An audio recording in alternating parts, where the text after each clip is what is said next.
નમસ્કાર બાળમિત્રો, આજે આપણે ધોરણ 8 એમાં ગુજરાતી વ્યાકરણ એમાં વાક્યના પ્રકારો કર્તરી, કર્મણી, ભાવે અને પ્રેરક વાક્યો એવા વાક્યોના પ્રકારો તેમજ કર્તરીમાંથી કર્મણીમાં, કર્તરીમાંથી ભાવેમાં, સાદા વાક્યમાંથી પ્રેરક વાક્યમાં વાક્યને ફેરવવાનું જોઈશું. તો સર્વપ્રથમ આપણે જોઈશું કે વાક્ય બનાવવા માટે મુખ્ય કયા પદની જરૂર હોય છે. તો વાક્ય બનાવવા માટે મુખ્ય આપણે કર્તા અને ક્રિયાપદની જરૂર પડે. જેમ કે આપણે બોલીએ કે બાળક રડ્યો, તો બાળક રડ્યો વાક્ય બને છે. બાળક એ કર્તા છે અને રડ્યો એ ક્રિયાપદ છે. વાક્ય તો બની જાય છે. બાળક રડ્યો. ત્રીજું એક મહત્વનું પદ છે કર્મ. આપણે લખીએ બાળક,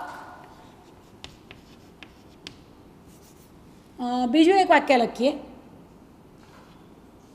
મમતા મમરા ખાય છે.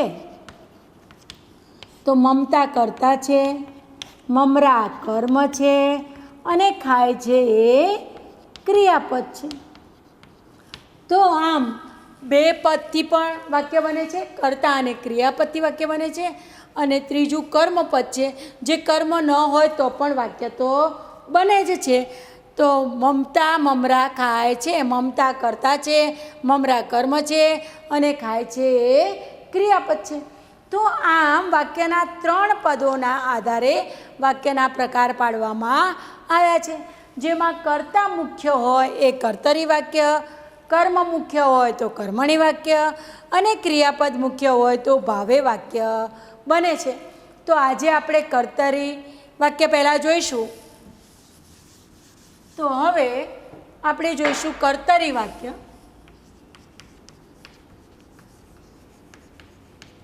તો કર્તરી વાક્ય કોને કહેવાય? તો જે વાક્યમાં કર્તા મુખ્ય હોય તેને કર્તરી વાક્ય કહેવાય છે. શું હોય છે? કર્તા મુખ્ય કેન્દ્ર સ્થાને હોય છે. કેન્દ્ર સ્થાને હોય છે. અને બીજું એમાં હોય છે કે કર્તા પ્રમાણે એના લિંગ, વચન અને પ્રત્યયો ગોઠવાયેલા હોય છે. વાક્યના બીજા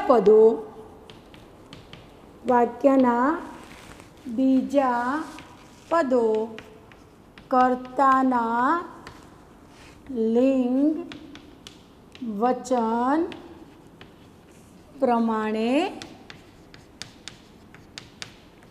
ગોઠવાયેલ હોય છે. હવે આપણે એવા કેટલાક વાક્યના ઉદાહરણો જોઈશું. તો અહીંયા આપણે પહેલાં વાક્ય લખી નાખું છું, હું પછી તમને સમજાવીશ. હું કેરી ખાઉં છું. બીજું વાક્ય લખીએ રમેશ ગીત ગાય છે.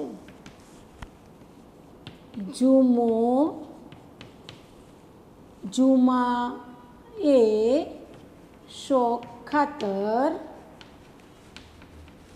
એક પાડો પાડ્યો.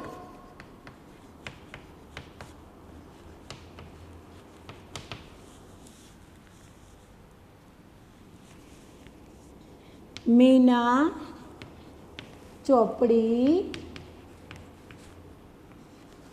વાંચે છે.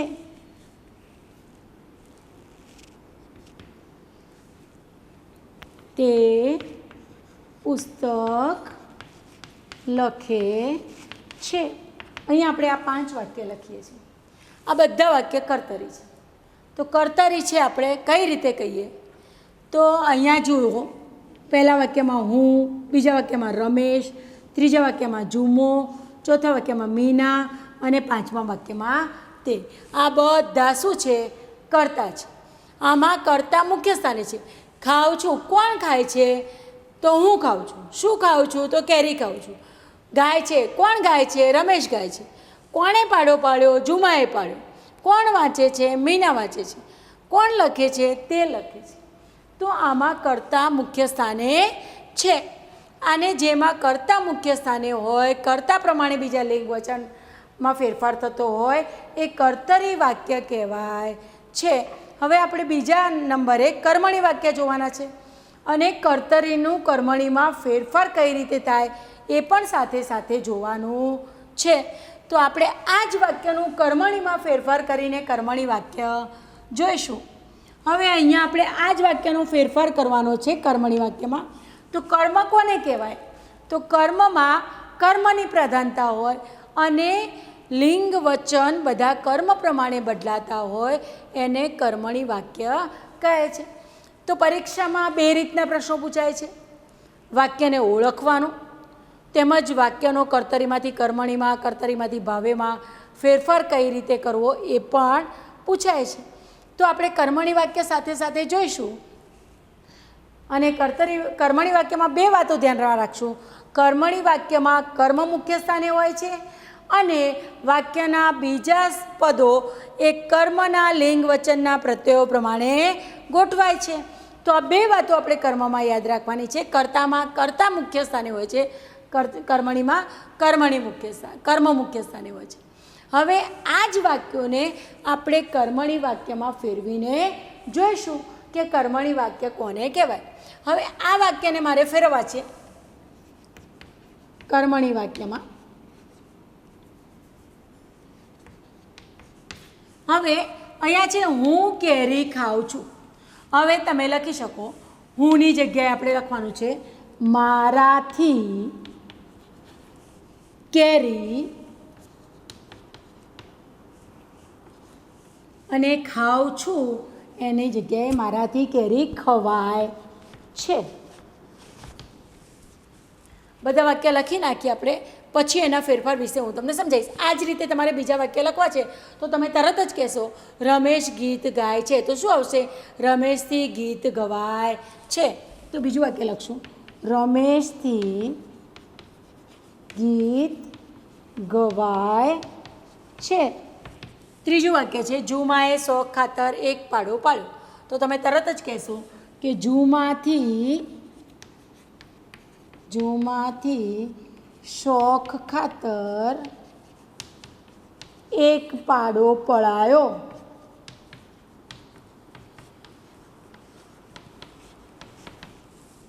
હવે એના પછીનું વાક્ય છે મીના ચોપડી વાંચે છે.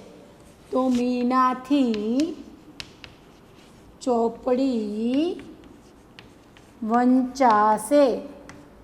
વંચાય છે. તે પુસ્તક લખે છે. તો તેનાથી પુસ્તક લખાય છે.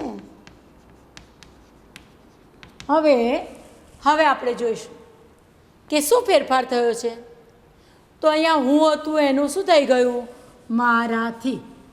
આમાં શું લાગ્યું? થ્રી પ્રત્યય લાગ્યું. એ જ રીતે ખાઉં છું ક્રિયાપદ હતું, શું થયું? ખવાય છે. શું ખવાય છે? કેરી ખવાય છે.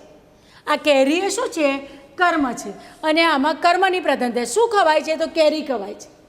કેરી મૂકે છે. કેરી પ્રમાણે અહીંયા ક્રિયાપદ બદલાઈ ગયું છે. એ જ રીતે રમેશથી ગીત ગવાય છે. આમાં પણ થી પ્રત્યય લાગ્યો છે.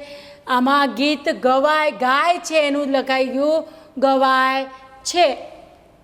અહીંયા પાડો પાડ્યો, પડાયો. તો અહીંયા આપણે મુખ્ય બે ફેરફારો બધા વાક્યમાં જોઈ શકીએ છીએ કે કર્તાને ત્રીજી વિભક્તિનો થી પ્રત્યય લાગે છે. તો કર્તામાં એ ફેરફાર થાય છે કે કર્તાને થી પ્રત્યય લાગે છે.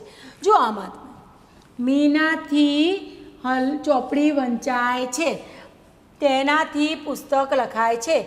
હવે જ્યારે આ કર્તા નામ હોય એટલે કે સંજ્ઞા હોય તો સીધો થી પ્રત્યય લાગી જાય છે. પણ જો સર્વનામ હોય જેમ કે હું, તો શું ફેરફાર થયો?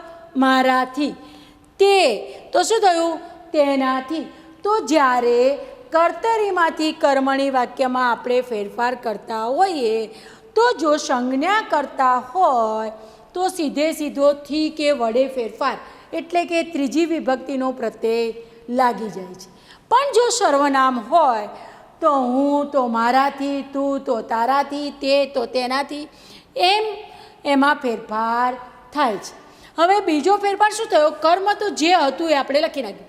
આમાં કેરી તો અહીંયા કેરી, ગીત તો ગીત, અહીંયા શોખ ખાતર તો શોખ ખાતર, ચોપડી તો ચોપડી, પુસ્તક તો પુસ્તક. એટલે કર્મમાં કોઈ ફેરફાર થતો નથી. તો બીજો ફેરફાર શામાં થાય છે? તો એ થાય છે આપણે ક્રિયાપદમાં. જેમ કે ખાઉં છું તો અહીંયા શું થયું? ખવાય છે. તો ક્રિયાપદમાં કયો પ્રત્યય લાગ્યો? આ પ્રત્યય લાગ્યો. ક્રિયાપદમાં આ પ્રત્યય લાગે છે. કર્તરીમાંથી કર્મણીમાં ફેરફાર કરવામાં ક્રિયાપદમાં આ પ્રત્યય લાગ્યો અને કર્તાને થી પ્રત્યય લાગ્યો. તો એ બે વસ્તુ તમને ખ્યાલ આવી જવો જોઈએ. કર્તરી વાક્યને ઓળખી શકો અને કર્મણી વાક્યને પણ ઓળખી શકો. થી પ્રત્યય જેમાં લાગેલો હોય છે, ક્રિયાપદમાં આ પ્રત્યય હોય છે, કર્મનું મુખ્ય સ્થાન હોય છે. ક્રિયાપદને પૂછો ખવાય છે, શું ખવાય છે? કેરી ખવાય છે. એટલે કર્મ જ્યારે મુખ્ય સ્થાને હોય ત્યારે કર્મણી વાક્ય આવે છે. કર્મણી વાક્યમાં થી પ્રત્યય લાગેલો હોય છે. એ રીતે તમે કર્મણી વાક્ય ઓળખી શકો. અહીંયા એ પ્રત્યય લાગેલો હોય છે અને કર્તાનું પ્રધાનતા હોય છે તો કર્તરી વાક્ય પણ તમે ઓળખી શકો. સાથે સાથે કર્તરીમાંથી કર્મણીમાં ફેરફાર કરવો અને કર્મણીમાંથી કર્તરીમાં ફેરફાર કરતાં પણ તમને આવડે. આપણે એક વાક્ય જોઈએ, તેનાથી પુસ્તક લખાય છે. આ જ વાક્યને આપણને પૂછું કે કર્તરીમાં ફેરવું. કર્તરીમાં ફેરવું તો આપણે શું ફેરફાર કરશું? તેનાથી છે તો એમાં સૌથી પહેલાં શું બદલાશે? કર્તા બદલાશે. તો તેનાથી જગ્યાએ શું કરશું? આપણે તે કરશું. કર્મ તો આપણે એનું એ મૂકવાનું છે. લખાય છે એની જગ્યાએ લખે છે. તે પુસ્તક લખે છે. એ જ રીતે મીનાથી ચોપડી વંચાય છે તો મીના ચોપડી વાંચે છે. શું લખાશે? મીના ચોપડી વાંચે છે. એ રીતે જુમાંથી શોખ ખાતર એક પાડો પડાયો તો થી પ્રત્યય કાઢી નાખશું આપણે.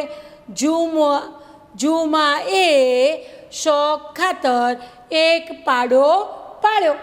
પડાયો નહીં પણ પાડ્યો. એ જ રીતે રમેશથી ગીત ગવાય છે તો થી પ્રત્યય નીકળી જશે.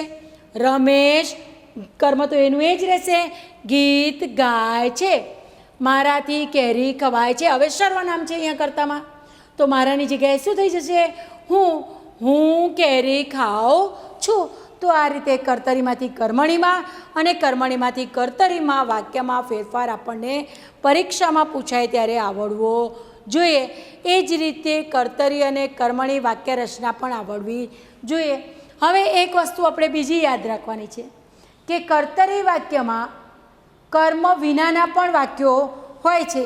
એવા આપણે વાક્ય જોઈશું. કર્તરી વાક્યમાં જે કર્મ ના હોય તેવા વાક્ય એ પણ કર્તરી વાક્યમાં આવે છે. પણ જે કર્મ વિનાના વાક્યો આવે કર્તરીમાં એમાં કર્મણીમાં રૂપાંતર થાય નહીં. એનું રૂપાંતર શામાં થાય? તો એમાં ભાવેમાં પરિવર્તન આપણે કરી શકીએ. કેમ કે કર્મણી વાક્યમાં કર્મ મુખ્ય સ્થાને હોય છે અને જે કર્મ વગરના વાક્ય હોય એટલે કે અકર્મક વાક્ય હોય છે એ ભાવે વાક્યમાં આપણે પરિવર્તન કરી શકીએ છીએ. તો હવે આપણે પહેલાં ભાવે વાક્ય જોઈ લઈશું. ભાવે વાક્ય તો ભાવે વાક્ય કોને કહેવાય? જેમ આપણે જોયું કે કર્તરી વાક્યમાં કર્તા કેન્દ્ર સ્થાને હોય છે, કર્મણી વાક્યમાં કર્મ કેન્દ્ર સ્થાને હોય છે, તેમ ભાવે વાક્યમાં ક્રિયાપદની પ્રધાનતા હોય છે. અને બીજો એક એ મહત્ત્વની વસ્તુ છે કે તે અકર્મક વાક્ય રચના હોય છે. તે અકર્મક એટલે એમાં કર્મ હોતું નથી. જેમ કે તો પહેલું આપણે લખશું મહત્ત્વની વાત ભાવે વાક્યમાં તો શું હોય છે? ક્રિયાપદની પ્રધાનતા હોય છે અને અકર્મક વાક્ય રચના હોય છે.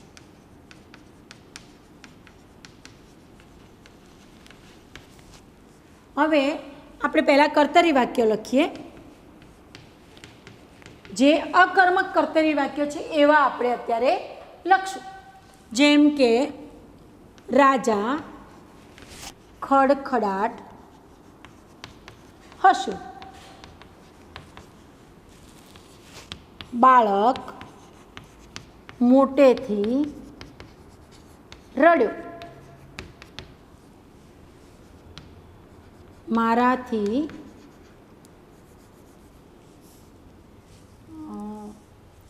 ત્રીજું વાક્ય લખશું. જુમો ફરવા નીકળ્યું, ફરવા નીકળ્યું. હવે આ બધા કર્તરી વાક્ય જ કહેવાય. જે રીતે આપણે કર્તરીમાંથી કર્મણીમાં ફેરવતા હતા ને એ જ રીતે આપણે આ વાક્યોને ભાવે વાક્યમાં ફેરવવાના છે. જે રીતે કર્મણીમાં ફેરફાર થતો હતો એ જ રીતે આમાં ફેરફાર થશે. પણ તમે જોઈ શકો છો, હસ્યો, રડ્યો, નીકળ્યું, આ શું છે? ક્રિયાપદ છે. હવે શું હસ્યો? જવાબ મળશે નહીં. શું રડ્યો? શું નીકળ્યો? એનો કોઈ જવાબ મળતો નથી. શું પૂછવાથી વાક્યમાં શું પૂછવાથી કર્મ મળે છે અને કોણ પૂછવાથી કર્તા મળે છે? કોણ હસ્યું? રાજા હસ્યું. કોણ રડ્યું? બાળક રડ્યું. કોણ નીકળ્યું? જુમો નીકળ્યું. તો આ કર્તાની પ્રધાનતા છે, તો કર્તરી વાક્ય તો આવે જ, પણ આમાં કર્મ નથી.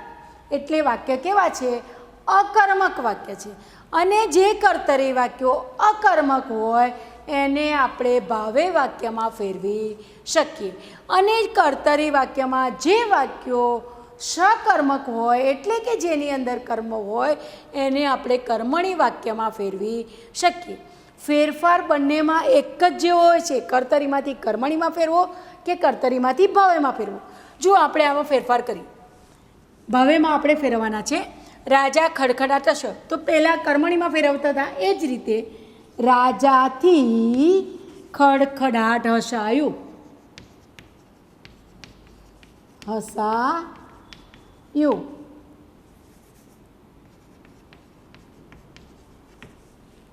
બીજું વાક્ય છે બાળક મોટેથી રડ્યું, બાળકથી મોટેથી રડાયું.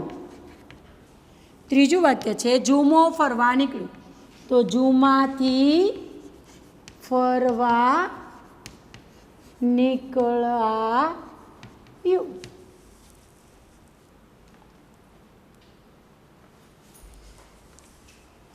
જુમાથી ફરવા નીકળાયું. હવે તમે આમાં જોઈ શકો છો કે અહીંયા પણ કર્તાને થી પ્રત્યય લાગ્યો અને અહીંયા ક્રિયાપદમાં આ પ્રત્યય લાગ્યો. તો પહેલી નજરે આપણને લાગે કે કર્તરીમાંથી કર્મણીમાં ફેરવ્યા, એ જ રીતે આપણે કર્તરીમાંથી ભાવેમાં ફેરવ્યા. તો કર્મણીમાં ને ભાવેમાં શું ફરક? તો ફરક એ કે આમાં ક્યાંય કર્મ નથી. તમે કહેશો ખડખડાટ, તો હસાયું. શું હસાયું? તો ખડખડાટ નહીં આવે. કેવી રીતે હસાયુંનો જવાબ મળે છે? ખડખડાટ. શું પૂછવાથી, ક્રિયાપદને શું પૂછવાથી જો જવાબ મળતો હોય તો જ એ કર્મ કહેવાય. એટલે આ બધા અકર્મક વાક્યો છે અને એમાં કર્મ નથી, તો એ વાક્ય ભાવે વાક્યમાં આવે. ધારો કે અહીંયા આપણને એક વાક્ય બીજું લખીએ આપણે કે જે સર્વનામવાળું છે. એવું એ વાક્ય લખીએ, તે રસ્તા તરફ દોડ, તે રસ્તા તરફ દોડ્યો. તો હવે આનું ભાવેમાં ફેરવવું છે, તો તે હોય તો શું થાય? આપણે પહેલાં વાત કરી હતી, તે સર્વનામ છે તો શું ફેરફાર થશે? તેનાથી. આપણે સીધે સીધું એમાં તેથી નહીં મૂકી શકીએ, તેથી નહીં મૂકી શકીએ. એમાં સર્વનામ છે તો તેનાથી રસ્તા તરફ દોડાયું. દોડાયું, અહીંયા દોડ્યો, અહીંયા આપણે લખ્યું દોડાયું. આ પ્રત્યય ક્રિયાપદને લાગેલો છે. તો આ રીતે કર્તરી વાક્યનું આપણે કર્મણી વાક્યમાં પણ ફેરવી શકીએ અને જે વાક્યો કર્તરી વાક્યો હોય અને અકર્મક વાક્યો હોય, એટલે કે એમાં કર્મ ન હોય, એ વાક્યને આપણે ભાવે વાક્યમાં પણ ફેરવી શકીએ. હવે આપણે કર્તરી, કર્મણી અને ભાવે વાક્ય પ્રયોગ શીખ્યા. હવે આપણે પ્રેરક વાક્યો શીખશું. હવે પ્રેરક વાક્ય રચના.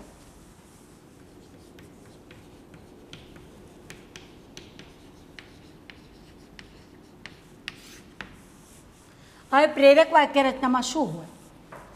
તો પ્રેરક વાક્ય રચનામાં ક્રિયાપદમાં જ્યારે ક્રિયા કરવા પહેરવાનો અર્થ આવે ત્યારે પ્રેરક વાક્ય રચના બને છે. પ્રેરક વાક્ય રચનામાં ક્રિયાપદનું પ્રેરક રૂપ વપરાય છે. આપણે ઉદાહરણ દ્વારા જોઈશું ત્યારે જ તમને સાચો ખ્યાલ આવશે. અહીંયા આપણે સાદા વાક્યો લખીએ છીએ અને પછી એમાંથી આપણે પ્રેરક વાક્યો બનાવીશું.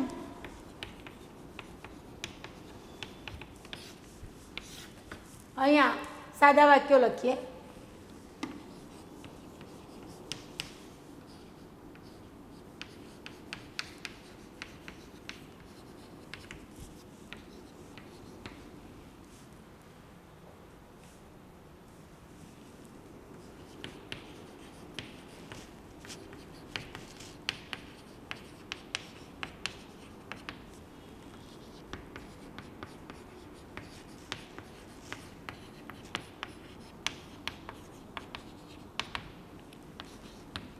ચોથું વાક્ય આપણે લખશું,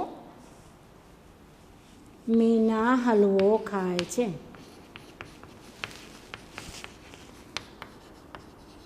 આપણે સાદા વાક્ય લખ્યા કે ઝૂમો બૂમો પાડે છે, મનીષ લેસન કરે છે, કામવાળી કામ કરે છે અને મીના હલવો ખાય છે. સાદા વાક્ય છે.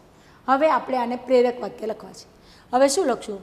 ઝૂમો બૂમો પાડે છે. તો પ્રેરક વાક્ય એનું થાય ઝૂમો બૂમો પડાવે છે. હવે મનીષ લેસન કરે છે, તો તમે આ જ પ્રમાણે જોશો તો આમાં શું ફેરફાર થશે? મનીષ લેસન કરાવે છે. લેસન કરાવે છે.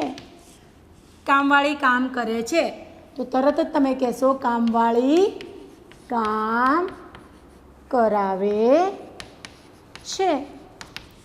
અને મીના હલવો ખાય છે, તો મીના હલવો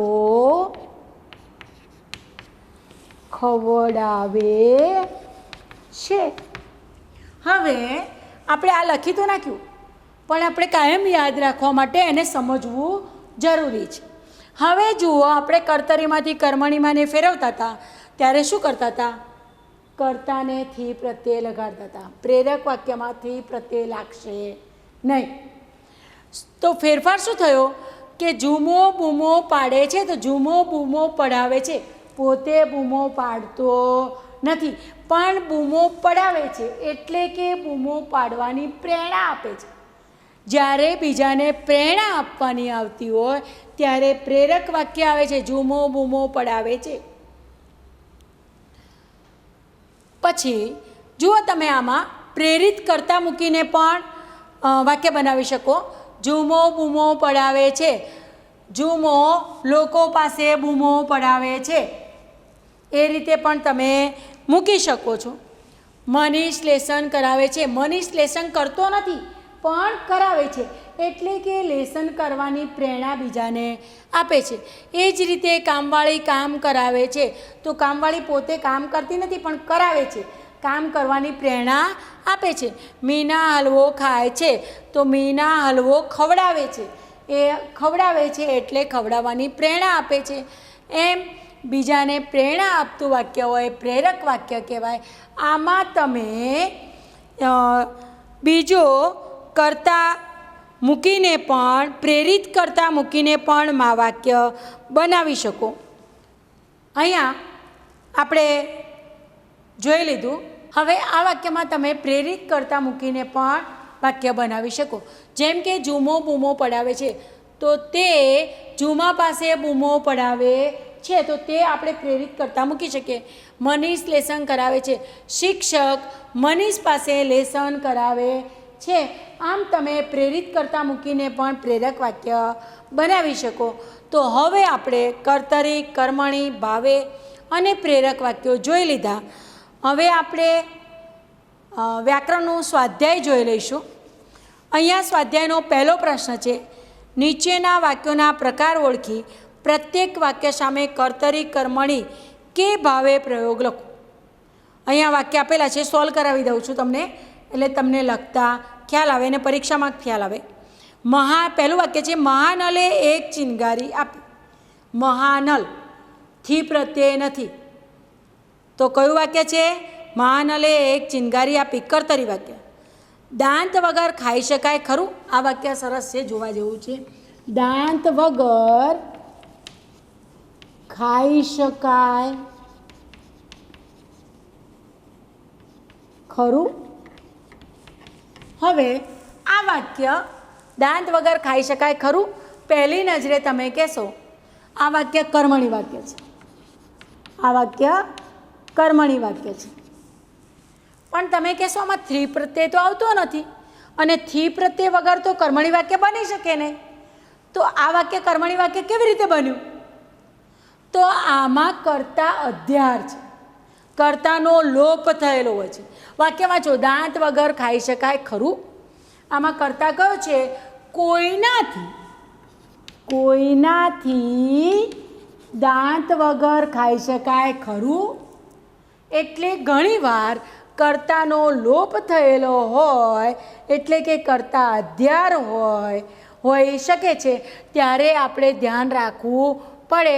આ વાક્ય એ કર્મણી વાક્ય છે, એટલે દાંત વગર ખાઈ શકાય ખરું એ કર્મણી વાક્ય છે. એના પછીનું વાક્ય છે, તેનાથી બૂમ પડાઈ ગઈ. તેનાથી બૂમ પડાઈ ગઈ, તો એ કર્મણી વાક્ય છે. કર્મ છે બૂમ, જો એનાથી કર્મ ના હોય તો કયું વાક્ય આવે? ભાવે વાક્ય. મારાથી પેન વિના લખાય નહીં, તો પણ કર્મણી વાક્ય છે. બા કશું બોલી નહીં, એ કર્તરી વાક્ય છે. ભાભીએ રસોઈ બનાવી, એ પણ કર્તરી વાક્ય છે. વેણુ રસ્તા તરફ દોડ્યો, એ કર્તરી વાક્ય છે. પણ એના પછીનું વાક્ય છે, અમે ભૂખે મરી જઈએ છીએ, એ પણ કર્તરી વાક્ય છે. રાધાથી રડી પડાયું. હવે જુઓ, રાધાથી રડી પડાયું.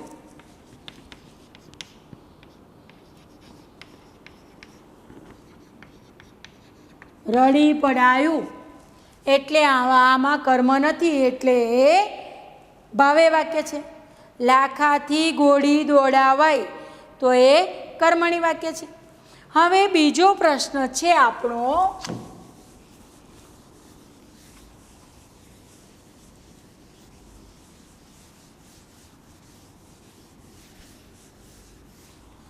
બીજો પ્રશ્ન છે, વાક્યને કર્મણીમાં ફેરવો. કર્તરી વાક્યને કર્મણીમાં ફેરવવાના છે. તો આપણે અહીંયા જોઈએ, મીના ઘઉં સાફ કરે છે. બીજું વાક્ય છે, હું કવિતા વાંચું છું.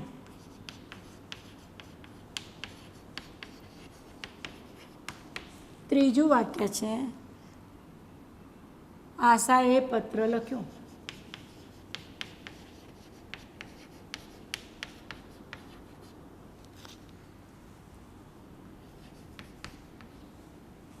ચોથું વાક્ય છે, મેં સાયકલ ખરીદી.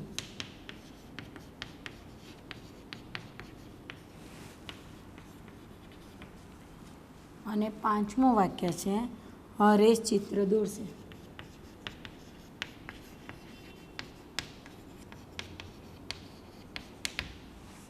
આ 5 વાક્ય આપણને આપેલા છે. આપણને કહ્યું છે કે આ કર્તરી વાક્યોને શેમાં ફેરવવાના છે? આ કયા વાક્ય છે? કર્તરી વાક્ય છે. આ કર્તરી વાક્યને આપણે કર્મણીમાં ફેરવવાના છે. હવે અહીંયા આપણે શીખ્યું હતું એ પ્રમાણે શું ફેરફાર કરશું? પહેલો તો પહેલો આપણે કર્તામાં ફેરફાર કરશું. મીના ઘઉં સાફ કરાવે છે, તો શું ફેરફાર થશે કર્તામાં? મીનાથી કર્મ આપણે એનું એ જ રાખવાનું છે. ઘઉં સાફ કરે છે તો સાફ કરાવે છે. મીનાથી ઘઉં સાફ કરાય છે. મીનાથી ઘઉં સાફ કરાય છે. અહીંયા ક્રિયાપદને આ પ્રત્યય લાગ્યો, અહીંયા કર્તાને થી પ્રત્યય લાગ્યો. હવે બીજું વાક્ય છે, હું કવિતા વાંચું છું. કર્તા શું છે? તો સર્વનામ છે. સર્વનામ કરતા હોય તો હુંથી નહીં લાગે, સીધે સીધો થી પ્રત્યય નહીં લાગે, પણ હું હોય તો શું થાય? મારાથી. મારાથી કર્મ આપણે શું કરવાનું છે? એનું એ લખી નાખવાનું છે. કવિતા અને વાંચું છું, શું પ્રત્યય લાગશે? આપણે આ પ્રત્યય લાગશે ક્રિયાપદમાં, તો શું થઈ જશે? વાંચું છુંનું વંચાય છે. હવે ત્રીજું વાક્ય છે, આશાએ પત્ર લખ્યો. હવે આશાએ પત્ર લખ્યો, આશા નામ છે તો સીધે સીધો આશાને શું પ્રત્યય લાગશે? થી પ્રત્યય લાગશે. તો પહેલો આપણે કર્તામાં ફેરફાર કરી દઈએ. આશાથી કર્મમાં કોઈ ફેરફાર કરવાનો નથી, તો આપણે પછી કર્મ લખી નાખશું. પત્ર અને લખ્યો એનું શું થઈ જશે? લખાયો. પત્ર કેવો એટલે એના પ્રમાણે લિંગ વચન બદલાય, એટલે પત્ર લખાયો. આશાથી પત્ર લખાયો. એના પછીનું વાક્ય છે, મેં સાયકલ ખરીદી. જુઓ હવે ફરી પાછું કર્તામાં સર્વનામ આવ્યું, તો મેથી નહીં લખાય, શું લખાશે? મારાથી. મારાથી કર્મ આપણે સીધે સીધું લખી નાખશું. સાયકલ ખરીદી, શું લખશું? ખરીદાઈ. આ પ્રત્યય લાગશે. જુઓ અહીંયા સાયકલ કેવી, તો અહીંયા એ કેવી સ્ત્રીલિંગ છે, તો અહીંયા ક્રિયાપદમાં સ્ત્રીલિંગ લાગ્યું. ખરીદાઈ પત્ર પુલ્લિંગ હતું, તો અહીંયા લખાયો પુલ્લિંગ થયું. તો કર્મ પ્રમાણે કર્મણીમાં લિંગ વચન બદલાય છે. હવે પાંચમું વાક્ય છે, હરેશ ચિત્ર દોરશે. તો આપણે એનું કર્મણીમાં ફેરવશું. હરેશથી કર્મમાં કોઈ ફેરફાર નહીં કરીએ. ચિત્ર દોરશે એની જગ્યાએ દોરાશે.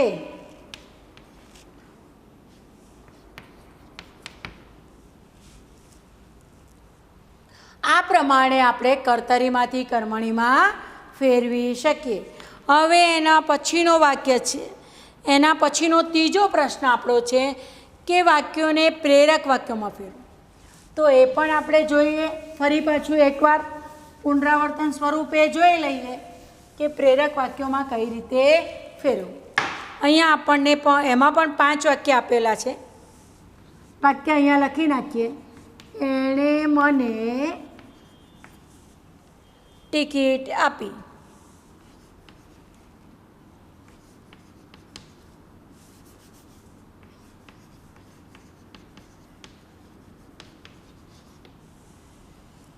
બીજું વાક્ય છે, ભરત સફાઈ કરે છે.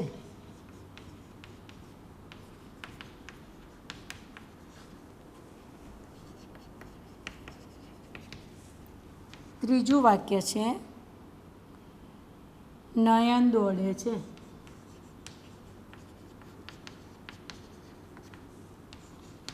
ચોથું વાક્ય છે, પ્રજ્ઞેશ કમ્પ્યુટર શીખવે છે.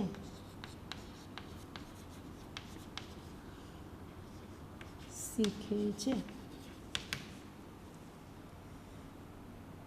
અને પાંચમું વાક્ય છે, કામવાળી કપડાં ધુએ છે.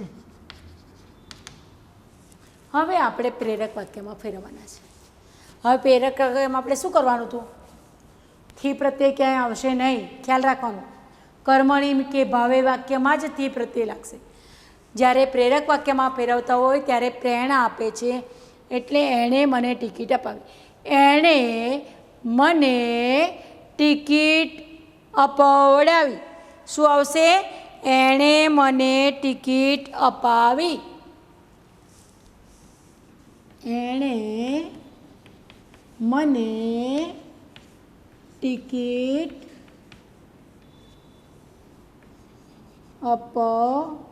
અપાવી. ભરત સફાઈ કરે છે તો શું થશે? ભરત સફાઈ કરાવે છે. ત્રીજું વાક્ય છે નયન દોડે છે તો નયન દોડાવે છે.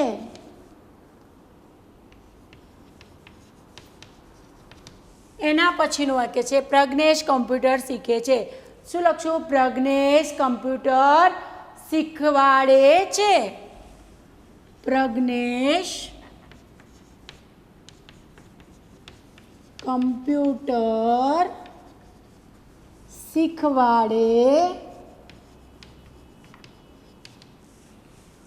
છે. કામવાળી કપડાં ધુએ છે. કામવાળી કપડાં ધોવડાવે છે. કામવાળી કપડાં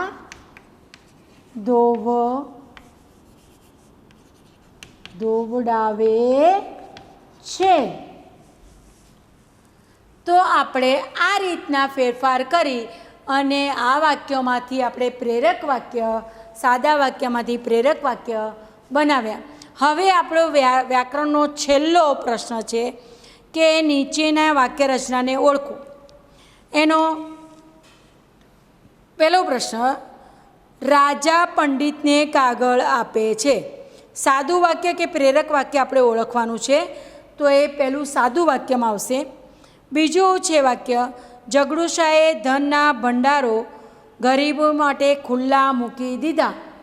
કોઈ પ્રેરણા મળતી નથી એમાં, એટલે એ પણ સાદા વાક્યમાં આવશે. હવે ત્રીજું વાક્ય તમે જુઓ, જગડુશાથી દાન અપાયું. એ સાદું વાક્ય પણ નથી કે પ્રેરક વાક્ય પણ નથી, એ ભૂલથી અપાઈ ગયું છે. જગડુશાથી દાન અપાયું એ કર્મણી વાક્યમાં આવે છે. અહીંયા આપણને સૂચનામાં લખ્યું છે કે સાદું વાક્ય કે પ્રેરક વાક્ય ઓળખો. એ વાક્ય કર્મણી વાક્ય છે, સાદા વાક્યમાં પણ ન આવે અને પ્રેરક વાક્યમાં પણ ન આવે. આ ધ્યાન રાખજો, એ કર્મણી વાક્ય છે. હવે ચોથું વાક્ય છે, રાજા પંડિતના હાથમાં કાગળ અપાવે છે. એ આપતો નથી, અપાવવાની પ્રેરણા કરે છે, તો એ વાક્ય આવશે પ્રેરક વાક્યમાં. એના પછીનું છેલ્લું વાક્ય છે, રમેશ અક્ષય પાસે ઘરકામ કરાવે છે. પોતે કરતો નથી, ઘરકામ કરાવવાની પ્રેરણા આપે છે, તો એ પણ આવશે પ્રેરક વાક્યમાં. તો બાળમિત્રો, તમને હવે કર્તરી, કર્મણી, ભાવે અને પ્રેરક વાક્યોમાં બરાબર ખ્યાલ આવી ગયો હશે. વાક્યને ઓળખવામાં ભૂલ નહીં કરવાની. એક વાક્યમાંથી બીજા વાક્યમાં ફેરવવામાં પણ બરાબર ધ્યાન રાખવાનું છે. પરીક્ષામાં 2 પ્રકારના પ્રશ્નો પૂછાય છે. એક વાક્યને ઓળખવું અને બીજું વાક્યને એક વાક્યમાંથી બીજા વાક્યમાં ફેરફાર કરવો, એટલે કે પરિવર્તન કરવું. આવા 2 પ્રકારના પ્રશ્નો પૂછાય છે, એટલે પરીક્ષામાં ભૂલ થવી જોઈએ નહીં.